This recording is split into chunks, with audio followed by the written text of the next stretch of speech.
People say parents can break your heart only once. Mine broke it twice. First when they disowned me. And then when they stood there, frozen, helpless, silent. While a billionaire CEO said my name into the microphone. And the entire stadium rose to their feet. If someone had told me 1 year earlier that I'd make my parents speechless, I would have laughed. They were never speechless. They always had something to say. Mostly about how I was a burden, a disappointment. A waste of money.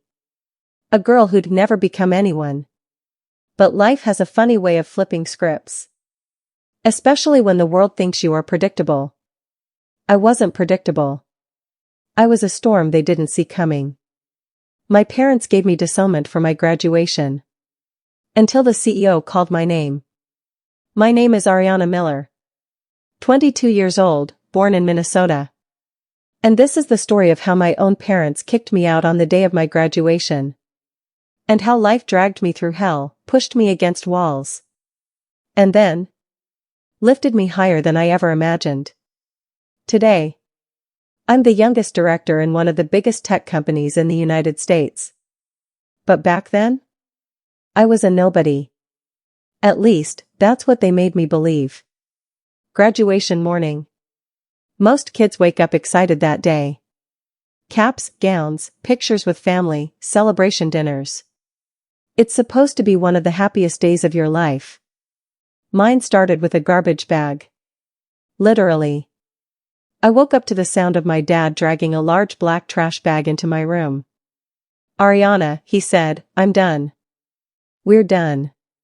Pack your things and leave after the ceremony. We're not wasting another dollar on you. I laughed at first. I actually laughed. Dad, what are you talking about?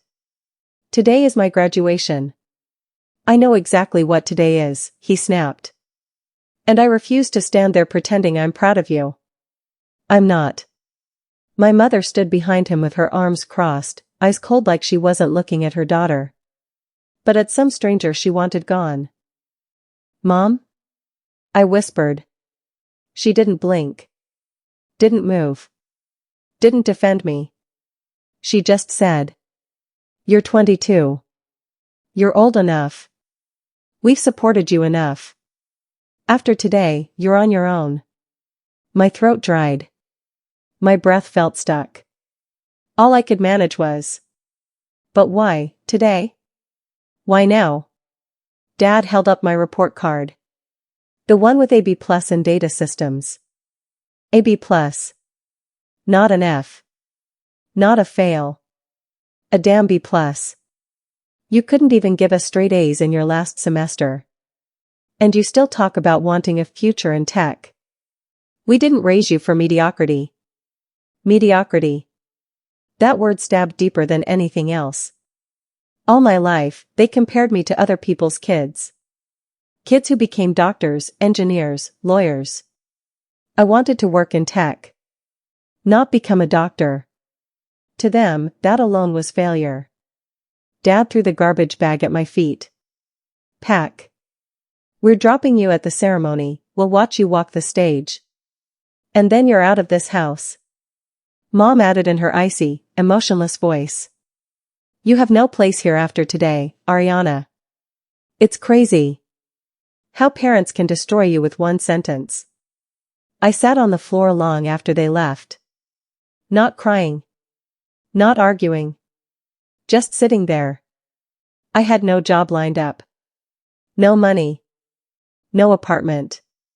Not even a suitcase. I was graduating, not moving out. But apparently the two were the same for them. I packed my things in silence. The funny thing? I didn't even have enough clothes to fill the trash bag. The car ride was the longest 30 minutes of my life. No one spoke. Not even once. My dad kept his eyes on the road, jaw clenched. Mom stared outside the window like she was embarrassed to be seen with me. I kept looking at them through the rearview mirror. Hoping they'd change their mind. Say something soft. Something human. Instead, Dad said. When we get there, don't cause drama. Walk the stage, smile, and then we're taking you to the bus station. I froze. Bus station? We're not driving you anywhere. We're not responsible for you anymore.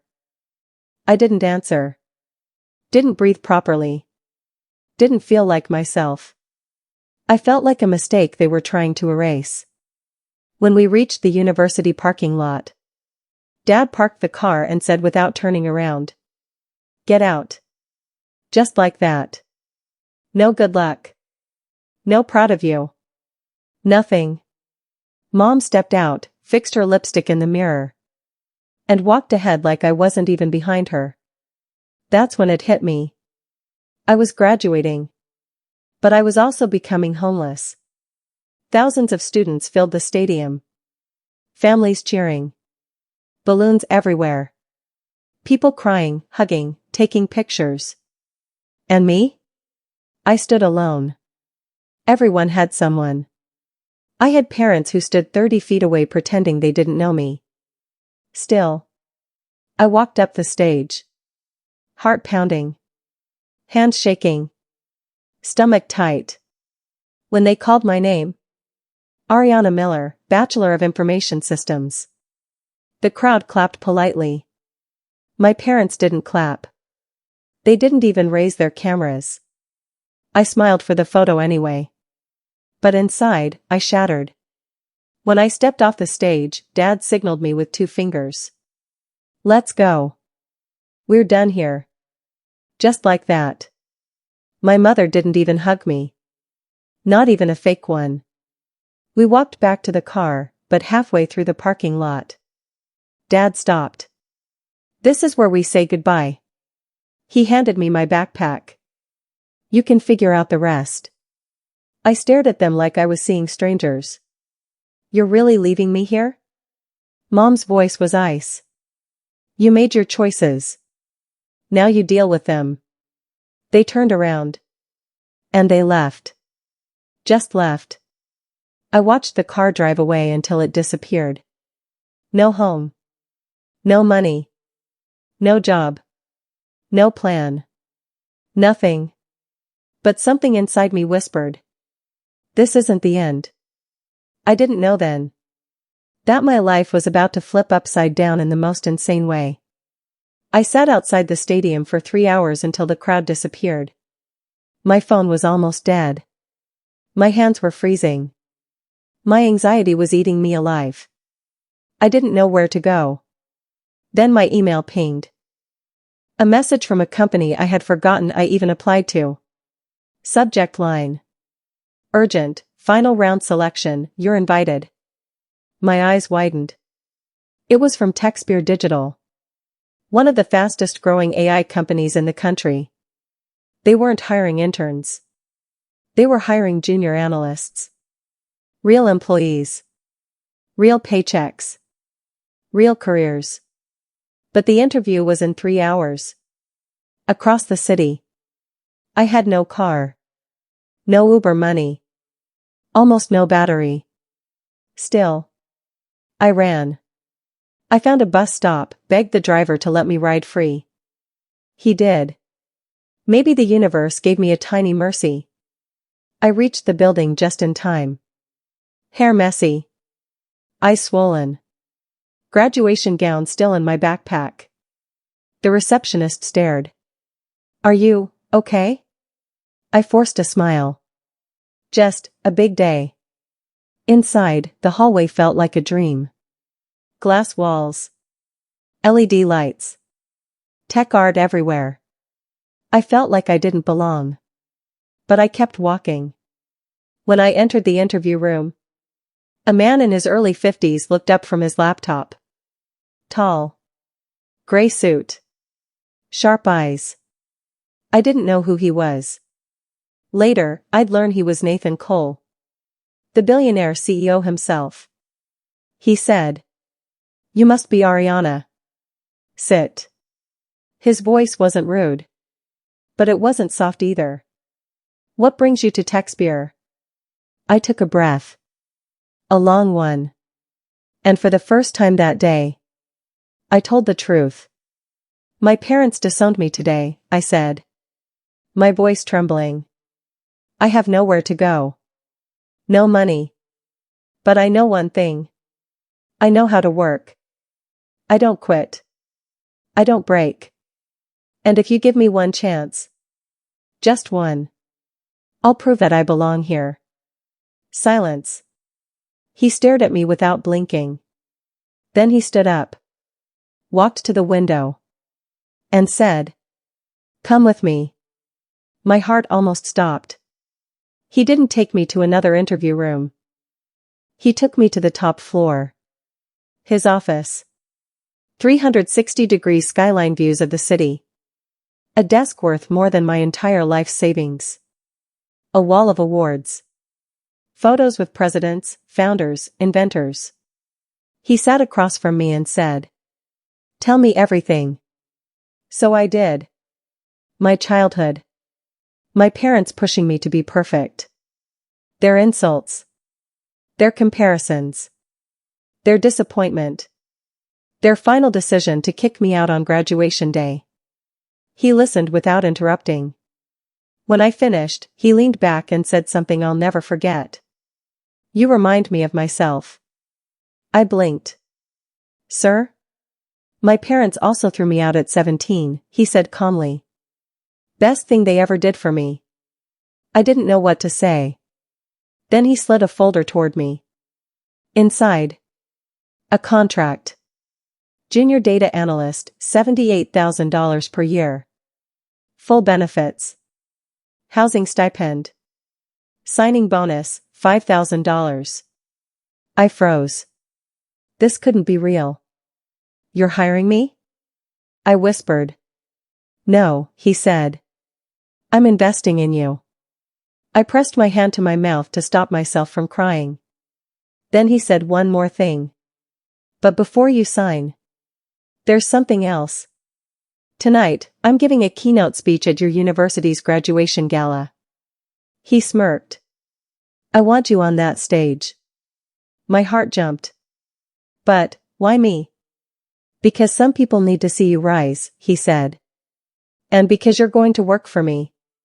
Your story is going to inspire a lot of people."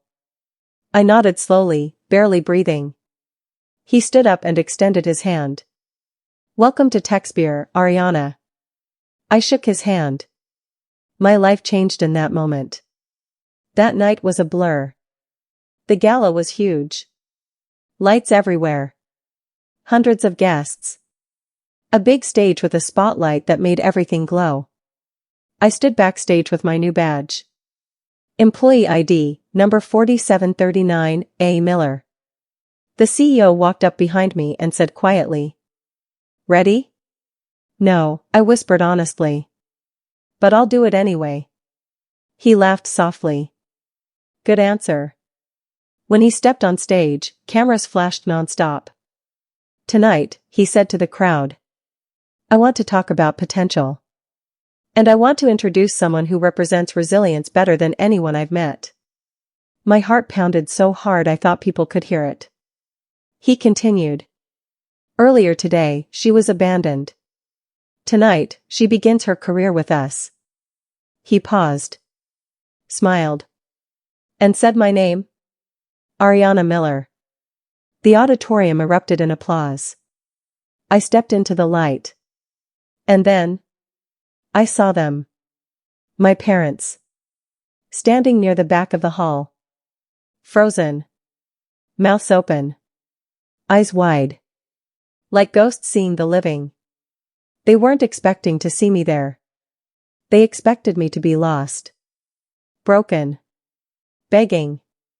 Not on stage next to a billionaire CEO. Not being applauded by thousands. Not being introduced as a new hire at a world-famous tech company. My mother's hand covered her mouth. Dad's face turned pale. I didn't look away. I didn't blink. I let them watch me shine. Let them feel every second of the moment they never imagined for me. The CEO handed me the mic. And I said, "Sometimes the people who are supposed to love you leave you when you need them the most. But sometimes, that's exactly what pushes you to become who you're meant to be." The crowd cheered. My parents didn't.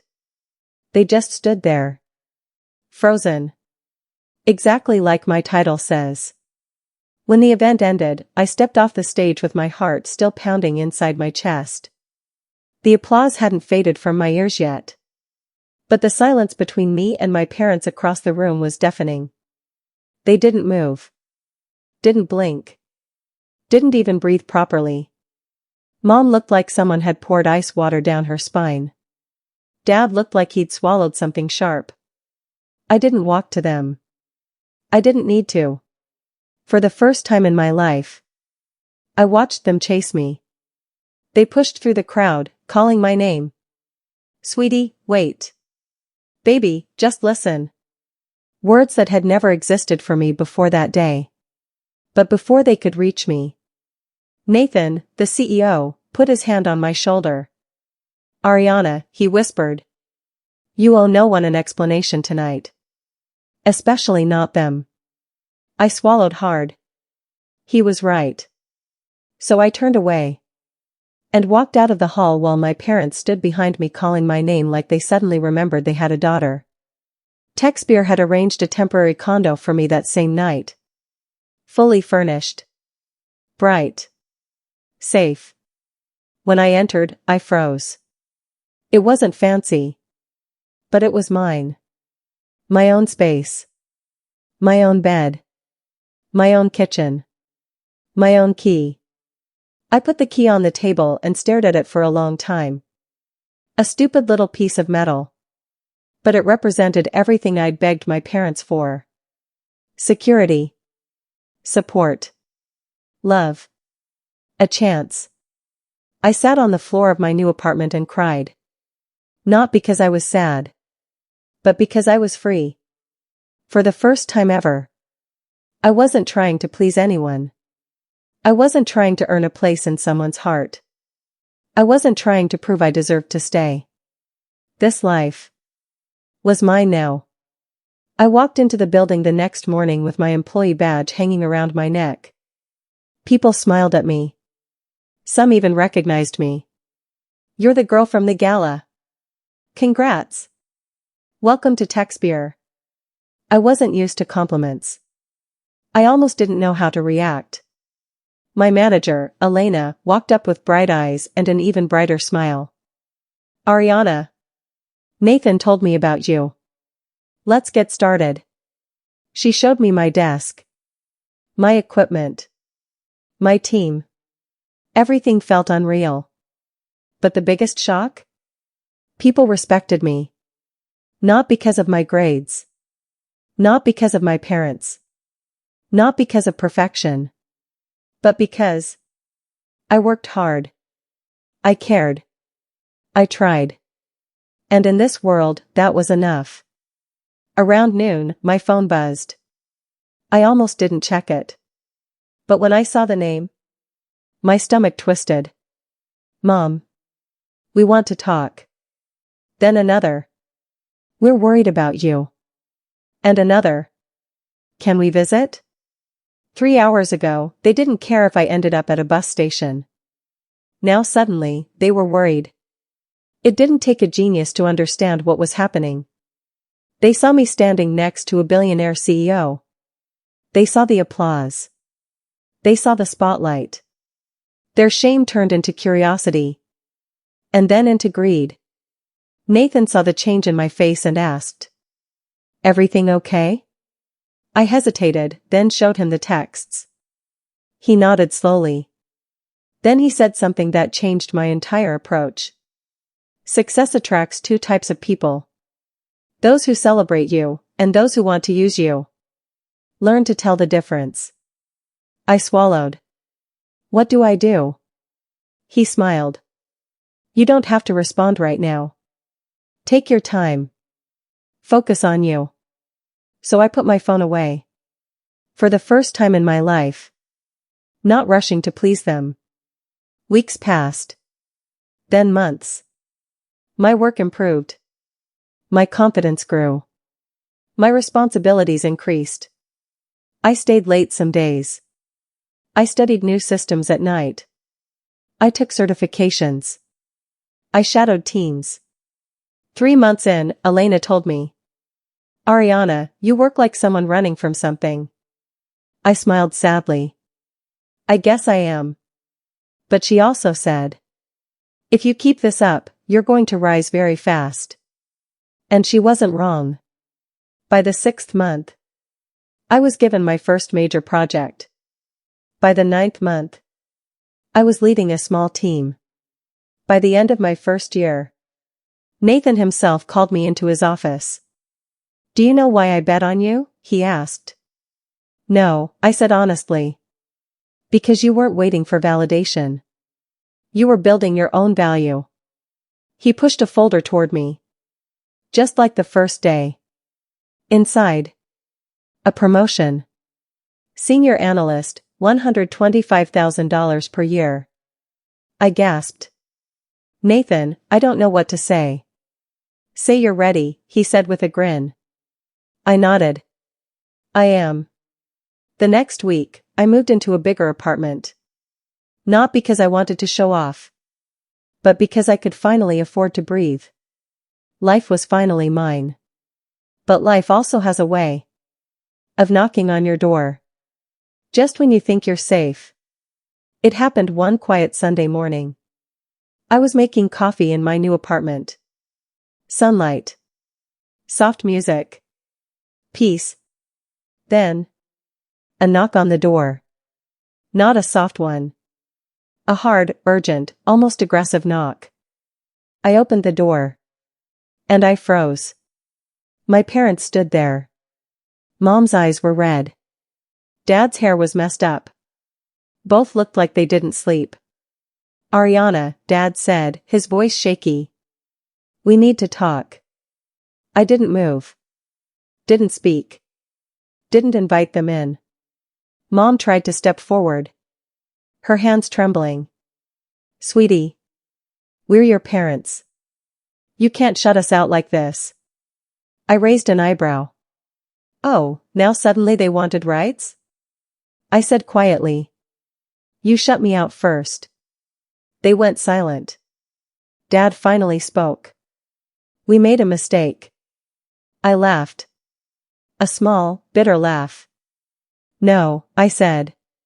You made a choice. Mom's voice cracked. We didn't think you'd, end up successful. I blinked slowly. So the only reason you're here is because I succeeded? Mom stuttered. We want to fix things. We want to be a family again. Dad nodded eagerly. We're proud of you now. That sentence hit me. Not because it felt good. But because it confirmed everything. They weren't proud of me. They were proud of what I became. There's a difference. A painful one. I took a long breath and said. I don't know if I can trust you again. Dad stepped forward, desperate. We can talk inside. No, I said firmly. You don't get to walk into my life whenever you feel like it. Not anymore. Mom's eyes filled with tears. You're being cruel. Oh? I whispered. And what were you, when you abandoned me on graduation day? What was that called? They looked away. No answers. Because there were none. Finally, I said. You can leave now. Mom gasped. Dad froze. Ariana, please. No. My voice didn't shake. Not anymore. I spent my entire life begging for a family. I'm done begging. I closed the door slowly. And for the first time ever, the silence that followed didn't hurt. It felt peaceful. It felt like healing. The next 2 years were madness. In a good way. TechSpear expanded. New projects. New AI systems. International collaborations. Nathan recommended me for leadership training. You're not just smart, he said. You're strategic. You see problems before they happen. I worked harder than ever. I led teams. I traveled for conferences. I spoke on panels. I built systems that saved the company millions. Every step felt like I was rewriting my life. And then, something happened that changed everything again. The director of systems left unexpectedly. Techsphere needed a replacement. A permanent one. I didn't apply. I didn't think I was ready. But one morning, my manager walked up grinning. "Pack your bag," she said. "Nathan wants you in his office." When I entered, he said, "Shut the door." My heart jumped. He folded his hands on his desk and smiled. "Ariana, I think you're ready." "For what?" "For the director position." I felt the world tilt. I'm only 24. And, he asked, "You think age defines competence?" I didn't know what to say. I had tears in my eyes. "Nathan, you changed my life." "No," he said gently. "You changed your life." I only held the door open. "You walked through it." He handed me another folder. "Welcome to leadership." My parents heard the news. Of course they did. LinkedIn. Facebook. Friends. Relatives. Suddenly everyone wanted to know how proud my parents must be. They showed up at Techsphere's lobby. Security called me. "Ma'am, 2 individuals are insisting they are your parents." I sighed. "Send them to conference room 3. I'll be there in 5. When I entered, they stood up. Mom rushed forward with open arms. "We're so proud of you." I raised my hand. "No." She froze. Dad tried to speak. "Ariana, honey, we're your family." "Family?" I laughed. "When I needed a family, you abandoned me. When I needed love, you gave me criticism. When I needed support, you packed a trash bag." They lowered their eyes. I continued. "You didn't raise me to succeed. You raised me to fear failure." Mom whispered. "We were strict because we cared. You were strict because you wanted control." My voice grew stronger. "And when you lost control, you lost me." Dad's shoulders dropped. "What do we do now?" he asked in a small voice. I looked at them. Really looked. 2 people who only valued me when the world valued me. 2 people who only loved me when I became useful. I took a breath and said, "I'll always wish you well. But I don't need you in my life anymore. You don't get access to me because I'm successful. You don't get to claim me because the world praises me." Mom started crying. Dad's hands trembled. I walked to the door. Paused. Turned back and said, "You disowned me on the most important day of my life. Tonight, I return the decision. I choose my peace." And I walked out. For good. Years passed. Techsphere grew bigger. I became one of the most recognized young leaders in tech. Magazines interviewed me. Podcasts invited me. Universities called me for guest lectures. And one day, the same university that watched my parents abandon me invited me to give the keynote speech at graduation. My graduation. My story. My moment. Standing on that stage, I looked at thousands of students and said, "You don't need perfect parents to build a perfect future. You just need one person who believes in you. And sometimes, that person is you." The crowd stood up. Clapping. Cheering. Lighting up the hall with hope. As I stepped down, Nathan hugged me. "You did it," he whispered. "No," I smiled. "We did it." When people ask me today, "How did you succeed after such a painful start?" I always answer the same thing. My parents disowned me for my graduation. But life adopted me when the CEO called my name. And that was enough.